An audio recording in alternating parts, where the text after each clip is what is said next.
વિકાસના નામે ફરીવાર ભ્રષ્ટાચાર છાપરે ચડીને પોકાર્યો છે। સુરત જિલ્લાના રેઠ તડકેશ્વર ગામે બનેલી નવનિર્મિત પાણીની ટાંકી ધરાશાય થવાનો મામલો હવે રાજ્યભરમાં ગુંજ્યો છે। મીડિયાની ટીમ સ્થળ પર પહોંચી ત્યારે ગાંધીનગરથી આવેલ અધિકારીઓની તપાસ ટીમ ચાલતી પકડી હતી। 21 કરોડ રૂપિયાની માતબર રકમથી બનેલ સરકારી ગાયપગલ પાણી પુરવઠો યોજના હેઠળ 33 ગામોને પીવાનું પાણી આપવા માટે બનાવવામાં આવેલી 11 લાખ લીટર ક્ષમતાવાળી ટાંકી ટેસ્ટિંગના નામે માત્ર 9 લાખ લીટર પાણી ભરતા જ તૂટી પડી, જમીનદોસ્ત થઈ ગઈ। આ ઘટનાએ તંત્રની કાર્યપદ્ધતિ અને ભ્રષ્ટાચાર પર ગંભીર પ્રશ્નો ઊભા કર્યા છે। મીડિયાની ટીમ સ્થળ પર પહોંચી ત્યારે ગાંધીનગરથી આવેલ અધિકારીઓની તપાસ ટીમ પણ ચાલતી પકડી। સુરત જિલ્લા કોંગ્રેસની ટીમે સ્થળ મુલાકાત લીધી અને કોંગ્રેસ નેતા આનંદ ચૌધરીએ તંત્ર પર ગંભીર આક્ષેપો કર્યા। અધિકારીઓ ફક્ત તપાસના નામે નાટક કરી રહ્યા છે। અહીં સ્પષ્ટ રીતે કરોડોનો ભ્રષ્ટાચાર થયો છે તે કોંગ્રેસ દ્વારા સીબીઆઈ તપાસની માંગ કરવામાં આવી રહી છે અને દોષિત અધિકારીઓ, કોન્ટ્રાક્ટર અને સંકળાયેલા તમામ સામે કઠોર કાર્યવાહી કરવાની માંગ ઉઠી છે। મહત્વની બાબત એ છે કે ઉદ્ઘાટન અને લોકાર્પણ સમયે ફોટા પડાવવા આગલી હરોળમાં આવી જતા હોય છે તે નેતાઓ આટલી મોટી ઘટના બની જવા છતાં સ્થાનિક ધારાસભ્ય કે સાંસદ સભ્યો મુલાકાત સુદ્ધા નથી લીધી। જી હા, સુરત જિલ્લાના અરેડ તાલુકા ખાતે ગઈકાલે જે ઘટના બની છે એમાં ભ્રષ્ટાચાર તો ઠીક છે, પણ અહીંની જે પરિસ્થિતિ છે એને જોવા માટે કોઈ જવાબદાર અધિકારી કે સ્થાનિક કોઈ નેતાઓ પણ ફરક્યા નથી। 21 કરોડ જેટલા મારબત રકમની આ ટાંકી ટેસ્ટિંગ સમય પડી ગઈ અને જ્યારે આજથી 70 વર્ષ પહેલાં જૂની સરકારોએ જે ટાંકીઓ બનાવેલી હતી એને જે કાંકરી પણ ખરી નથી એને તોડવા માટે મોટી મોટી મશીનરીઓ લગાવવી પડે છે। તો ત્યારે હું આ સરકારને સ્પષ્ટ કહું છું કે આ નેતા અને અધિકારીઓ પોતાના ગજવા ભરવાનું બંધ કરે, ટકાવારીના નામ પર પૈસા લેવાનું બંધ કરે। આજ લગીને ગંભીર બ્રિજની દુર્ઘટના હોય, પછી પેલી મેઘાણીનગરમાં પ્લેનની દુર્ઘટના હોય, એવી અનેક દુર્ઘટનાઓ આપણા ગુજરાત રાજ્યની અંદર વારંવાર થાય છે। ત્યારે હું વિનંતી કરું છું અને સ્પષ્ટ કહું છું કે કોઈ વાર પુલ પડે, કોઈ વાર પ્લેન પડે અને આ ટાંકી પડે અને રસ્તા પર ખાડા પડે, દરેક ગુજરાતી અને કહું છું ને આદિવાસી વિસ્તારમાં જ્યારે આવા કોન્ટ્રાક્ટર અને એજન્સીઓ કામ કરે તો કોઈ દિવસ કમલમની ઓફિસનો કાંકરો પણ નથી ખરતો। તો આપણે જાગવાની જરૂર છે।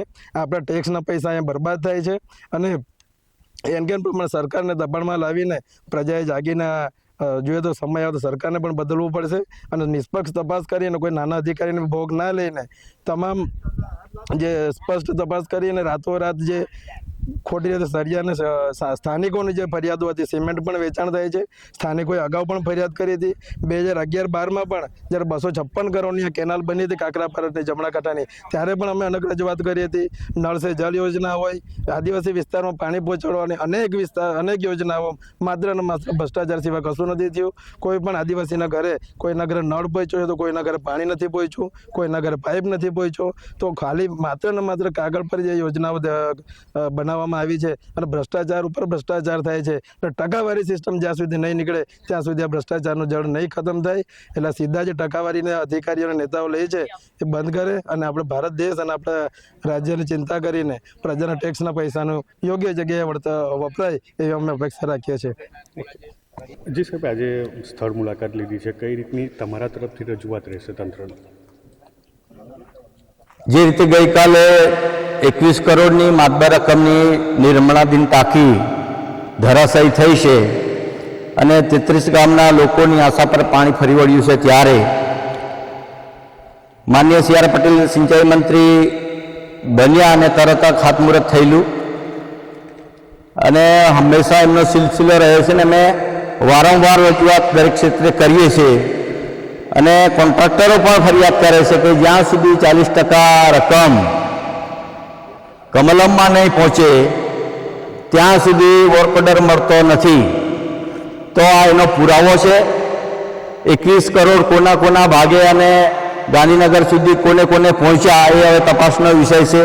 ટાંકી તો પડી ગઈ છે, કેટલા નાના સળિયા ચારાની સળિયા જે વાપર્યા છે, કેવું મટીરિયલ વાપર્યું છે, હવે તપાસનો વિષય છે। અને અત્યાર સુધી પાણી ટેસ્ટિંગ વખતે 9 લાખ લીટર પાણી ભર્યું અને ટાંકી તૂટી ગઈ। 11 લાખની કેપેસિટી હતી। આ ટાંકી સારું થયું કે રહેણાંક વિસ્તારમાં નહોતી અને કેટલી મોટી દુર્ઘટના થાત, પરંતુ ભાજપનો જે ભ્રષ્ટાચાર છે એ છાપરે ચડીને હવે પોકારે છે। આ જે નલ સે જલ યોજના હોય કે પાણી પુરવઠાની યોજના હોય, એ ખૂબ મોટો ભ્રષ્ટાચારની ગંગા છે। માત્ર પાણી કરીને એ ગંગા સફાઈનો કાર્યક્રમ હોય, તાપી સફાઈનો કાર્યક્રમ હોય, નલ સે જલ યોજના હોય કે પાણી પુરવઠાની યોજના હોય, એમાં સૌથી મોટો ભ્રષ્ટાચાર થાય છે એ વિધાનસભામાં હોઈએ કે લોકોની વચ્ચે હોઈએ હંમેશા અવાજ ઉઠાવીએ છીએ. અને હમણાં જ ખબર મળી છે કે કેટલાક અધિકારીઓ ગાંધીનગરથી આવેલા, પરંતુ બાતમીના આધારે એ લોકો ભાગી ગયા છે અને હંમેશા મોં છુપાવવાનો કાર્યક્રમ ચાલે છે હમણાં. એટલે લોકોની સચ્ચાઈ, લોકોની જે પ્રશ્નો છે એનો કોઈ જવાબ આપી શકતા નથી અને દૂર ભાગે છે.